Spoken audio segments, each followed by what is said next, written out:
woke is a word used by the Black community to note that we must be aware of social injustices. But words and so migrate. why is that a bad thing? It's not a bad thing, and originally that was absolutely a great thing.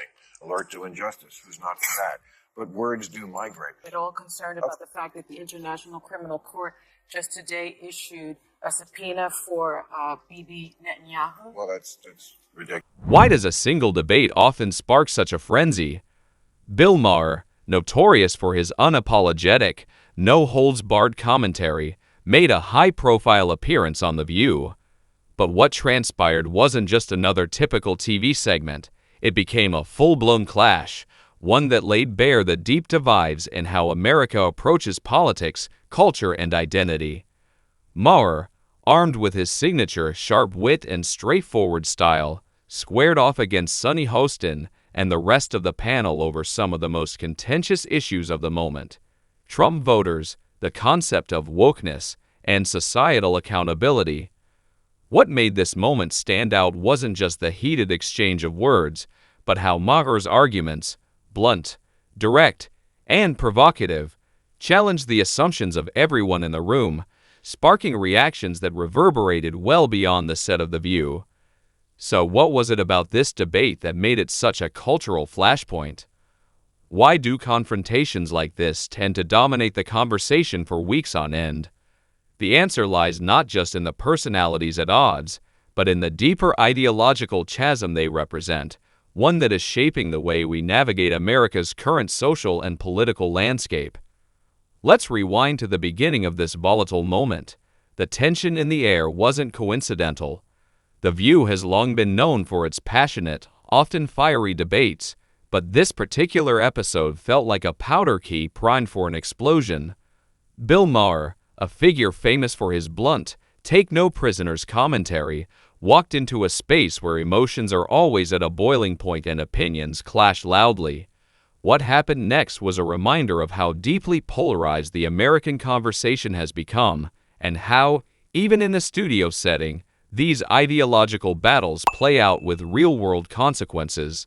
Me that in the first segment you used the term woke, and you said that woke is what was sort of ruining everything, and I know that you're... No, I didn't say ruining everything. I said that's why Trump could get reelected. That's why Trump could get reelected. Yeah. So the term woke has been, in my view, co-opted by the right and weaponized and bastardized. And so I was surprised to hear you use the term because historically, as you know, because I think you're quite brilliant, that woke is a word used by the Black community to note that we must be aware of social injustices. But words and migrate. So why is that a... In the backdrop of America's ongoing cultural war, tensions were already high. Sunny Hostin, known for her sharp legal mind and progressive stance, wasn't about to let Bill Maher's pointed criticism slide. Add Joy Behar's unfiltered remarks and Whoopi Goldberg's attempts to regain control, and you had the perfect storm. Maher entered the fray with his signature style, humor, sharp critique, and a willingness to stir the pot. Hostin stood firm, defending the progressive values she holds dear, but what transpired wasn't just another panel discussion. It became a battleground of ideologies. Words like woke and accountability weren't just casually tossed around. They were dissected, analyzed, and scrutinized in real time. What ignited the firestorm that followed? It all started with one explosive claim. Joy Behar didn't simply offer a provocative opinion. She lit a match by comparing MAGA hats to swastikas. The comparison was not just controversial, but it outraged viewers from both sides of the political spectrum. The backlash was swift, with critics accusing her of trivializing the atrocities of Nazi Germany and unfairly labeling millions of Americans. Bill Maher didn't hold back. He called the comparison reckless, arguing it only alienated people rather than persuading them. It's just astounding to me that they can't tell the good guys from the bad guys. I mean, just morally. I mean, let me tell you, if you're for Hamas, just live in Gaza for a day. And I'm not talking about while the war is on. I mean, before the war. Trust me, you would go running and screaming and begging to live in Tel Aviv, a place that has your values. Sunny Hostin doubled down, supporting Bihar's stance on holding Trump supporters accountable. However, Maher flipped the script, challenging the idea that sweeping generalizations about Trump voters would ever bridge the divide. He argued that reducing entire groups of people to negative stereotypes deepens the chasm, making meaningful conversation nearly impossible. The studio buzzed with tension, and even the audience seemed unsure of how to respond. This wasn't just about Trump or his supporters. It was a larger question of how America can bridge its ideological gaps. Could this fiery exchange lead to more understanding, or would it only deepen the divisions? When the word woke entered the conversation, the debate shifted into high gear. Hostin passionately defended its origins, emphasizing that it initially represented an awareness of social injustice, particularly within Black communities. Maher, however, wasn't convinced. He argued that the term had evolved into something far more divisive, an emblem of performative activism that alienates everyday Americans. Maher pointed to policies like defunding the police and cancel culture, which, while popular in progressive circles, were driving moderates and conservatives away from the left. Changed. I mean, I'm old enough to remember when it was the conservatives who hated the Jews. Yeah. Okay? That was a joke. But, Too dark. Well, maybe it is, but it's true. I mean, you know, if I had any doubt that I was right about the change that's happened in the left, watching people protest for a terrorist organization like Hamas, that straightened me up pretty quick. Hostin pushed back, arguing that being aware of injustice couldn't be a bad thing. Maher agreed in principle, but warned that the left's obsession with ideological purity and policing language was creating easy ammunition for Trump's camp. The room was tense, and the debate was about to take another sharp turn. The conversation shifted to Trump voters directly, and the clash intensified. Joy Behar argued that Trump voters should bear some responsibility for his actions, labeling their support as a moral failure. Maher immediately challenged this, arguing that reducing millions of people to a single stereotype was not only unfair but counterproductive. He emphasized that many Trump voters were motivated by economic struggles, frustration with the political system, or a sense of being overlooked by progressive elites, not hatred or bigotry. Demonizing them, he warned, would only push them further away. Sunny Hostin stood firm in defending Bihar's viewpoint, while Sarah Haynes offered a calmer approach, suggesting that the left should focus on understanding the root causes of Trump's support rather than condemning people outright. Maher's critique, however, cut through the noise, warning that the left's inability to connect with ordinary Americans was contributing to the country's deepening political divide.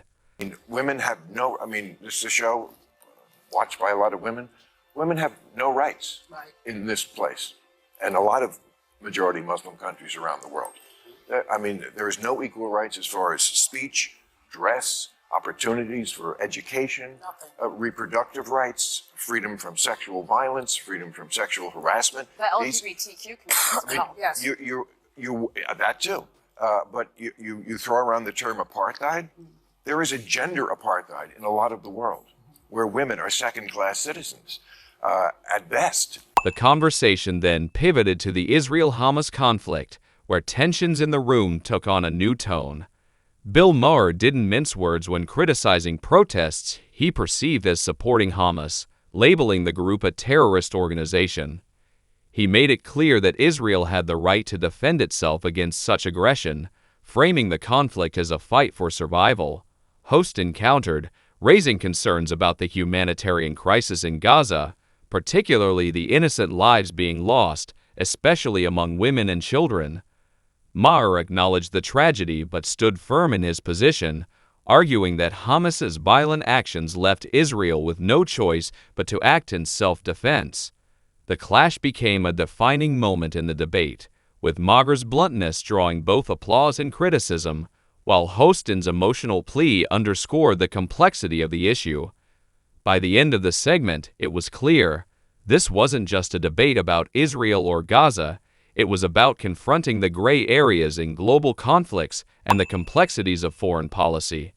the question. Yes. Do you do? Yes. So how Okay, do we well, get that with a ceasefire? All right. So Hamas needs to be destroyed because they are a terrorist organization who say openly that they want to commit genocide on the Jewish people, on the state of Israel. That's what from the river to the sea means. Okay? And they say it very openly. They said, we did this attack. They've attacked Israel 5 times. They've started 5 wars since they were given that land back. They could have chosen to turn that place into any place they wanted to, and they took a lot of money that they took from the international community and they spent it on bombs and guns and building tunnels. So if they need to be destroyed, how do we do that? It's a war. I don't know how to do that, and you don't know how to do that. I assume the Israeli... Of course, everybody is, but that's what happens in a war. Here's a way to stop that. Stop attacking Israel. Maher didn't stop at political disagreements. He also targeted what he called America's mean girls culture, a fixation on punishing anyone who says the wrong thing. To him, cancel culture had strayed from accountability and turned into a tool for silencing dissent. He highlighted how the left's focus on ideological purity and the policing of language was driving moderates and independents away. These policies, like defunding the police and overly rigid language controls, were becoming political weapons that the right could use to undermine progressive causes. Maher's critique wasn't just about policy, it was about the culture of public discourse, where meaningful conversations had become increasingly impossible. He called for more speech, not less, warning that without real dialogue, the cultural divide in America would only deepen. His message resonated with some but stung others. The fallout from Maher's appearance on The View was immediate and intense. Inside the studio, the reactions were telling. Maher's critiques earned applause from an audience that wasn't entirely on the panel's side. Even the usually steadfast Hostin and Maher seemed rattled by his arguments. Maher shot back with an indignant "How dare you?" But despite the tension, it was clear that Maher's points had struck a nerve. Was a term that I thought we kind of came up with because people were calling them bums and vagrants and hobos. Yeah, now that's homeless. Now, It's unhoused. Well, it's people Unhoused. experiencing Now it's homelessness. But they're experiencing it on the street. Yeah. Okay, the liberal view of that was for compassion's sake. We're the liberals. We're compassion. Let's get these people off the street. That's not the view of the, whatever word we're going to come up with for this. Their view of the homeless is they're an endangered species that needs to be protected in their natural habitat, living their best life under a bridge. On social media, the debate exploded. Maher's supporters praised him for voicing what many felt but were too afraid to say. His critics accused him of oversimplifying complex issues and giving ammunition to the right. The divide was undeniable. Maher's unflinching critique had either struck a nerve or peeled back the curtain on uncomfortable truths about progressive rhetoric. But regardless of whether one agreed or disagreed with his arguments, there was no doubt that his appearance left everyone talking. So what does all of this mean for the left? Maher's appearance on The View wasn't just a debate, it was a challenge.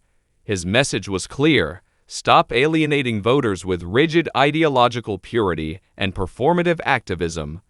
Instead, reconnect with the real concerns of everyday Americans. He warned that the obsession with wokeness and sweeping generalizations wasn't winning hearts and minds, it was pushing people toward Trump. But Maher didn't just point fingers. His critique was rooted in a call for something better. He urged for more meaningful dialogue and less divisive rhetoric. His argument was simple: real change comes from understanding, not from demonizing those who disagree with you. Bill Maher's fiery exchange on The View wasn't just about calling out individuals, it was a wake-up call for a divided nation. His message transcended political labels, urging Americans, especially on the left, to reconsider how they approach conversations about politics and culture. Maher made it clear, the current climate of canceling, labeling, and dismissing people isn't working. If progressives want to win over moderates and independents, they need to stop alienating them with rigid ideologies and focus on solutions that resonate with the average American. This wasn't just a critique, it was a challenge to break free from the endless cycle of blame and division. Whether or not the left heeds his advice, One thing is certain: America's cultural divide won't close without honest, constructive dialogue and a willingness to listen.